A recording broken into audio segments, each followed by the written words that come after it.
ओम श्री गणेशाय नमः। श्री शिव महापुराण तृतीय शतरुद्र संहिता प्रथम अध्याय। इस अध्याय में हम जानेंगे सूत जी से शौनक आदि मुनियों का शिव अवतार विषयक प्रश्न। मैं परम आनंद स्वरूप अनंत लीलाओं से युक्त सर्वत्र व्यापक महान गौरी प्रिय कार्तिकेय और गजानन को उत्पन्न करने वाले आदि देव महेश्वर शंकर को नमस्कार करता हूँ। शौनक जी बोले, हे व्यास शिष्य, हे महाभाग, हे ज्ञान और दया के सागर सूत जी, आप शिव जी के उन अवतारों का वर्णन कीजिए जिनके द्वारा उन्होंने सज्जन व्यक्तियों का कल्याण किया है। सूत जी बोले, हे मुने, हे शौनक, मैं शिव जी में मन लगाकर और इंद्रियों को वश में करके भक्ति पूर्वक शिव जी के अवतारों का वर्णन आप महर्षि से कर रहा हूँ। आप सुनिए। हे मुने, पूर्व काल में इसी बात को सनत कुमार ने शिव स्वरूप तथा सत्य पुरुषों की रक्षा करने में समर्थ नंदीश्वर से पूछा था। तब शिव जी का स्मरण करते हुए नंदीश्वर ने उनसे कहा था। नंदीश्वर बोले, हे सनत कुमार, सर्वव्यापक तथा सर्वेश्वर शंकर के विविध विकल्पों में यद्यपि असंख्य अवतार हुए हैं, फिर भी मैं अपनी बुद्धि के अनुसार यहाँ पर उनका वर्णन कर रहा हूँ। 19वां कल्प श्वेत लोहित नाम वाला जानना चाहिए। इसमें प्रथम सदोजात अवतार कहा गया है। उस कल्प में जब ब्रह्मा जी परम ब्रह्म के ध्यान में अवस्थित थे, उसी समय उनसे शिखा से युक्त श्वेत और लोहित वर्ण वाला एक कुमार उत्पन्न हुआ। ब्रह्मा जी ने उस पुरुष को देखते ही उन्हें ब्रह्म स्वरूप ईश्वर जानकर उनका हृदय में ध्यान करके हाथ जोड़कर प्रणाम किया। उनको सदोजात शिव समझकर वे भुवनेश्वर अत्यंत हर्षित हुए और बार बार सद्बुद्धि पूर्वक परम तत्व रूप उन पुरुष का चिंतन करने लगे। उसके बाद ब्रह्मा के पुनः ध्यान करने पर श्वेत वर्ण यशस्वी परम ज्ञानी एवं पर ब्रह्म स्वरूप वाले अनेक कुमार उत्पन्न हुए। उनके नाम सुनंदन, नंदन, विश्वनंदन और उपनंदन थे। ये सभी महात्मा उनके शिष्य हुए। उनके द्वारा यह संपूर्ण ब्रह्मलोक समावृत है। उन्हीं सदोजात नामक परमेश्वर शिव जी ने प्रसन्न होकर प्रेम पूर्वक ब्रह्मा जी को ज्ञान प्रदान किया एवं सृष्टि उत्पन्न करने का सामर्थ्य भी प्रदान किया। इसके बाद 20वां रक्त नामक कल्प कहा गया है, जिसमें महातेजस्वी ब्रह्मा जी ने रक्त वर्ण धारण किया। जब पुत्र प्राप्ति की कामना से ब्रह्मा जी ध्यान में लीन थे, उसी समय उनसे रक्त वर्ण की माला तथा वस्त्रों को धारण किए हुए रक्त नेत्र वाला तथा रक्त आभूषणों से अलंकृत एक कुमार प्रादुर्भूत हुआ। ध्यान में निमग्न ब्रह्मा जी ने उस महात्मा कुमार को देखते ही उन्हें वामदेव शिव जानकर हाथ जोड़ करके प्रणाम किया। तदुपरांत उनसे लाल वस्त्र धारण किए हुए विरजा, विवाह, विशोक और विश्वभावन नामक 4 पुत्र उत्पन्न हुए। उन्हें वामदेव नामक शिव ने प्रसन्न होकर प्रेम पूर्वक ब्रह्मा जी को ज्ञान प्रदान किया और सृष्टि उत्पन्न करने की शक्ति भी प्रदान की। 21वां कल्प पीतवासा इस नाम से कहा गया है। इस कल्प में महाभाग्यशाली ब्रह्मा पीत वस्त्र धारण किए हुए थे। इस कल्प में जब ब्रह्मा जी पुत्र की अभिलाषा से ध्यान कर रहे थे, उसी समय उनसे पीतांबरधारी महातेजस्वी तथा महाबाहु एक कुमार अवतरित हुआ। उस कुमार को देखते ही ध्यान युक्त ब्रह्मा ने उन्हें तत्पुरुष शिव जानकर प्रणाम किया और शुद्ध बुद्धि से वे शिव गायत्री अर्थात तत्पुरुषाय विद्महे महादेवाय धीमहि का जप करने लगे। संपूर्ण लोकों से नमस्कृत महादेवी गायत्री का ध्यान मग्न मन से जप करते हुए देखकर महादेव जी ब्रह्मा पर बहुत ही प्रसन्न हुए। उसके बाद ब्रह्मा जी के पार्श्व भाग से पीत वस्त्रधारी अनेक दिव्य कुमार उत्पन्न हुए। वे सभी कुमार योग मार्ग के प्रवर्तक के रूप में प्रसिद्ध हुए। तदंतर ब्रह्मा जी के पीतवासा नामक कल्प के व्यतीत हो जाने के पश्चात शिव नामक एक अन्य कल्प प्रारंभ हुआ।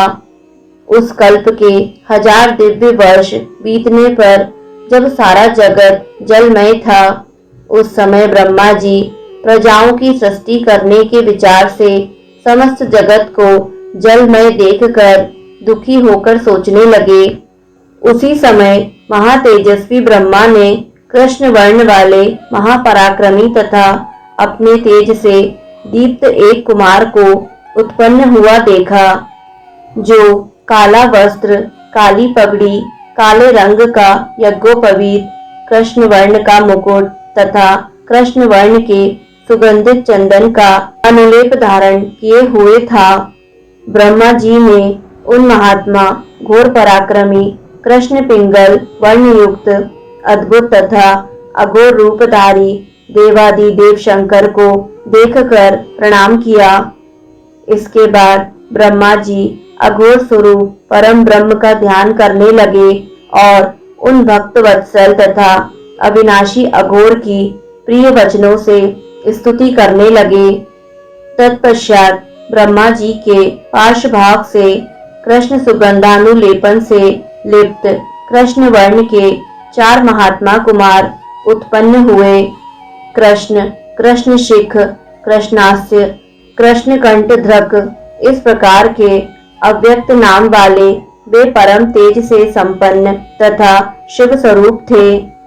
इस प्रकार के उन महात्माओं ने ब्रह्मा जी को सृष्टि करने के लिए घोर अघोर नामक अत्यंत अद्भुत योग मार्ग का उपदेश किया। श्री सूत जी ने कहा, हे मुनीश्वरों, इसके बाद ब्रह्मा जी का विश्व रूप इस नाम से प्रसिद्ध एक अत्यंत अद्भुत कल्प प्रारंभ हुआ। उस कल्प में पुत्र कामना वाले ब्रह्मा जी ने शिव जी का मन से ध्यान किया। तब महानाद स्वरूप वाली विश्व रूपा सरस्वती उत्पन्न हुई और उसी तरह शुद्ध स्फटिक के समान कांति वाले तथा सभी आभूषणों से अलंकृत परमेश्वर भगवान शिव ईशान के रूप में प्रकट हुए। ब्रह्मा ने अजन्मा, विभु, सर्वगामी, सब कुछ देने वाले, सर्वस्वरूप, रूपवान एवं रूप रहित उन ईशान को देखकर प्रणाम किया।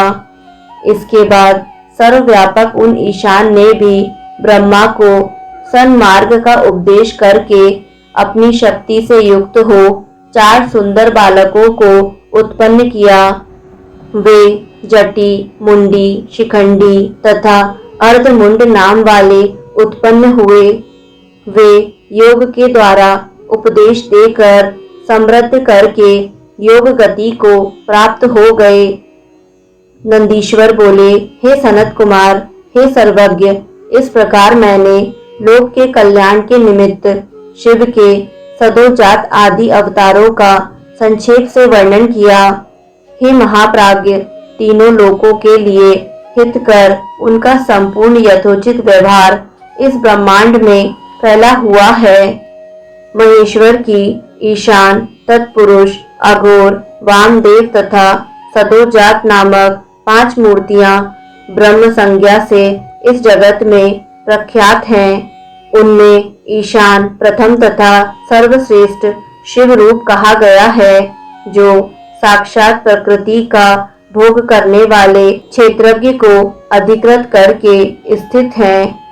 शिव जी का द्वितीय रूप तत्पुरुष संज्ञक है, जो गुणों के आश्रय वाले तथा भोगने योग्य सर्वज्ञ पर अधिकार करके स्थित है।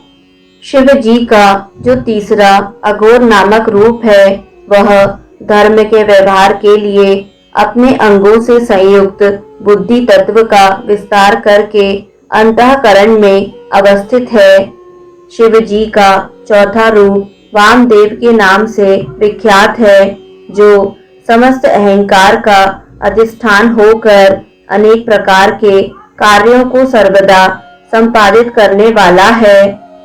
सर्वव्यापी शिव जी का ईशान नामक रूप श्रोतेंद्रिय, वागींद्रिय तथा आकाश का ईश्वर है। बुद्धिमान विचारक शिव जी के तत्पुरुष नामक रूप को त्वचा, पानी, स्पर्श और वायु का ईश्वर मानते हैं। मनीषी गण शिव जी के अघोर नाम से विख्यात रूप को शरीर, रस, रूप एवं अग्नि का अधिष्ठान मानते हैं। शिव जी का वामदेव नामक रूप जिह्वा, वायु, रस तथा जल का स्वामी माना गया है। शिव जी के सदोजात नामक रूप को नासिका, उपस्थेंद्रिय, गंध एवं भूमि का अधिष्ठात्र देवता कहा गया है। अपना कल्याण चाहने वाले पुरुषों को शिव जी के इन रूपों की प्रयत्न पूर्वक नित्य वंदना करनी चाहिए, क्योंकि ये रूप सभी प्रकार के कल्याण के एकमात्र कारक हैं। जो व्यक्ति सदोजात आदि की उत्पत्ति को सुनता अथवा पढ़ता है, वह संपूर्ण भोगों को भोग कर परम गति प्राप्त कर लेता है। इस प्रकार श्री शिव महापुराण के अंतर्गत तृतीय शतरुद्र संहिता में शिव का पंच ब्रह्मावतारण वर्णन नामक पहला अध्याय पूर्ण हुआ। दोस्तों, यदि आपको शिव महापुराण का यह अध्याय पसंद आया तो वीडियो को लाइक करें। शतरुद्र संहिता के अगले अध्याय को निरंतर सुनने के लिए YouTube चैनल आध्यात्मिक कथाएं को सब्सक्राइब करें और बेल आइकन पर प्रेस करें। कमेंट में हर हर महादेव अवश्य लिखें। धन्यवाद।